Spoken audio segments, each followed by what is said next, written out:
সবাইকে আমাদের চ্যানেলে স্বাগত জানিয়ে শুরু করছি আজকের আলোচনা। আজকের আলোচ্য বিষয় মাধ্যমিক 2026-এর ভূগোল বিষয়ের সাজেস্টিভ সাজেশন।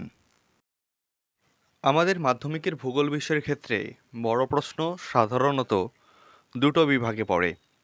একটি হলো প্রাকৃতিক ভূগোল বিভাগ, যেখান থেকে আমাদের প্রশ্ন থাকে বড় প্রশ্ন 4টি, তার মধ্যে যে কোনো দুটি করতে হয়, এবং আর থাকে আঞ্চলিক ভূগোল বিভাগ, যেখান থেকেও আমাদের এই 4টা প্রশ্ন থাকে, দুটো করতে হয়। সবার প্রথম আমরা দেখে নেব আমাদের প্রাকৃতিক ভূগোল বিষয় থেকে এবছর অর্থাৎ মাধ্যমিক 2026-এর সম্ভাব্য প্রশ্নপত্র অর্থাৎ সাজেস্টিভ সাজেশনস। আমাদেরকে প্রাকৃতিক ভূগোল থেকে দেখে রাখতে হবে সমুদ্র স্রোত সৃষ্টির কারণগুলি আলোচনা করো। আবার আমাদেরকে দেখে রাখতে হবে বিশ্ব উষ্ণায়নের প্রভাবগুলি লেখো। সাকসেস মাইন্ডের পক্ষ থেকে জানানো হচ্ছে প্রাকৃতিক ভূগোল থেকে আরও বেশ কয়েকটি প্রশ্ন দেখে রাখার জন্য, যেমন নদীর ক্ষয়কার্যের ফলে সৃষ্ট ভূমিরূপগুলি আলোচনা করো। দেখে রাখতে হবে নদী ও হিমবাহের মিলিত ধারায় ক্ষয়কার্যের ফলে সৃষ্ট ভূমিরূপগুলি আলোচনা করো। বায়ুমণ্ডলের উষ্ণতার তারতম্যের কারণগুলি লেখো। নিয়ত বায়ুপ্রবাহ টিকা ও বিভিন্ন বৃষ্টির প্রকারভেদগুলো আমাদেরকে দেখে রাখতে হবে। এর সঙ্গেও আমরা অতি অবশ্যই জোয়ার ভাটার অংশগুলি একটু দেখে রাখতে বলবো।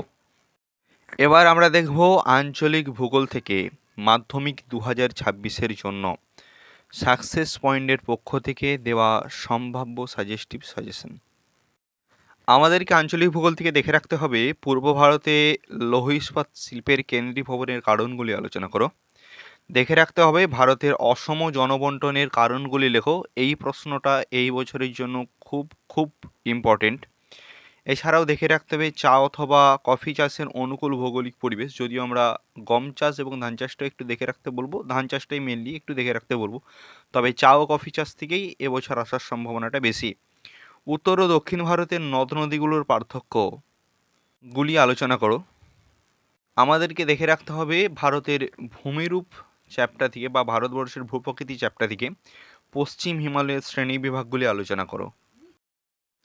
দেখে রাখতে হবে ভারতের জলবায়ুর নিয়ন্ত্রকগুলি সম্পর্কে লেখো। এছাড়াও আমাদেরকে দেখে রাখতে হবে পশ্চিম ভারতের কার্পাস যে চাষ তার কেন্দ্রীভবনের কারণগুলি লেখো।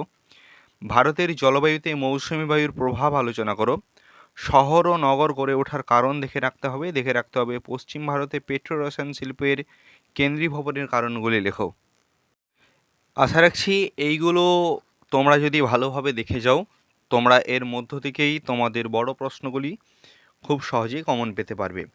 বিশেষ দ্রষ্টব্য, আমরা মাধ্যমিকের প্রশ্নপত্র তৈরি করি না এবং প্রশ্নপত্রের সঙ্গে কোনো সরাসরি যোগসূত্র নেই।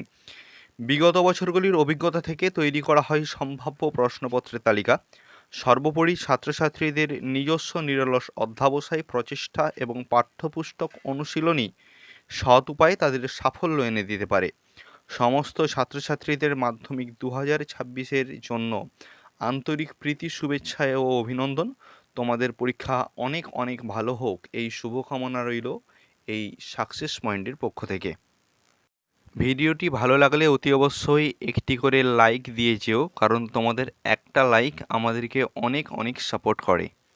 কোনো বিষয়ে কোনো জিজ্ঞাসা থাকলে অতি অবশ্যই কমেন্ট করো। ভিডিওটি তোমাদের কেমন লাগলো সেটা তোমরা কমেন্টে জানাও, এবং তোমাদের যদি কোনো প্রশ্ন থেকে থাকে যেটা এবছরের জন্য তোমাদের মনে হচ্ছে সব থেকে বেশি ইম্পর্টেন্ট, সেগুলোও তোমরা কমেন্টে জানাতে পারো। এই ভিডিওটা শেয়ার করে তোমাদের বাকি বন্ধুদের যারা এবছর মাধ্যমিক 2026 দিচ্ছে তাদেরকে তোমরা শেয়ার করতে পারো, বা তোমাদের পরিচিত কেউ যদি মাধ্যমিক 2026 দিয়ে থাকে তাকেও তোমরা শেয়ার করতে পারো। চ্যানেলটাকে সাবস্ক্রাইব করে রাখো, ভবিষ্যতে আরও অন্যান্য বিষয়গুলির সাজেস্টিভ সাজেশন খুব খুব শীঘ্রই আসছে।